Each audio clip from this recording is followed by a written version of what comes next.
I don't want to have children with you. Meghan screams in agony as Harry no longer loves her.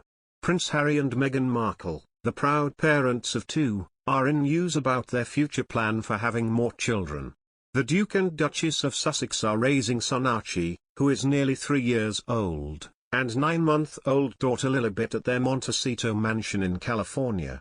Prince Harry, according to express.co.uk, talked about how many children he would like to have back in September 2019, when he interviewed the primatologist and anthropologist, Dr. Jane Goodall, for Vogue magazine.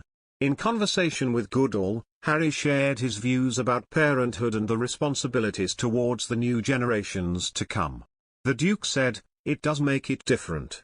I think, weirdly, because of the people that I've met and the places that I've been fortunate enough to go to, I've always had a connection and a love for nature. I view it differently now, without question."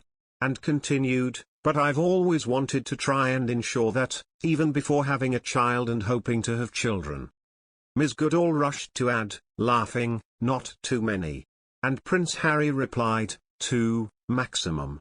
And he continued, "But I've always thought, this place is borrowed. And, surely, being as intelligent as we all are, or as evolved as we all are supposed to be, we should be able to leave something better behind for the next generation."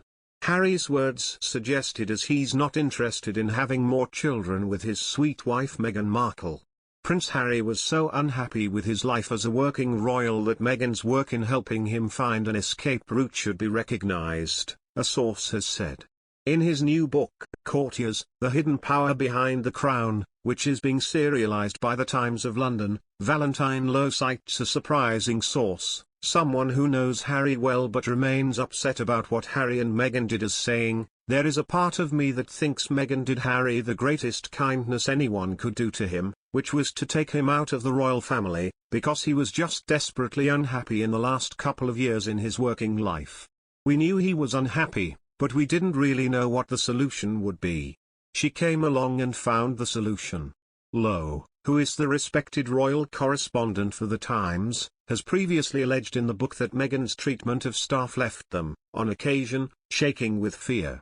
However, he also says in the book that Meghan and Harry felt cornered by the ridiculous rules over what they could and couldn't do and the palace's inflexibility. Another source criticized the palace's handling of the crisis as incompetent beyond belief, adding, "It just required the decision-makers to sit around a table and say, 'Okay, what are we going to do about this? What do you need to feel better? And what can we give?'" Lowe quotes a source who told him, "In Meghan and the household, you had two worlds that had no experience of each other, had no way to relate to each other, had no way to comprehend each other. And Meghan was never going to fit in that model, and that model was never going to tolerate the Meghan who Meghan wanted to be."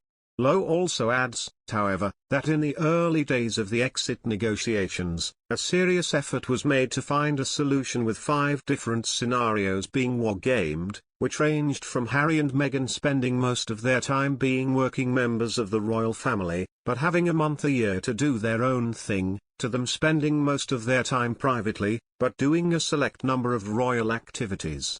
Lowe says that at one point then Prince Charles's private secretary Clive Alderton made the point that if they could get this right, they would be solving a problem for future generations of the royal family who were not in the direct line of succession.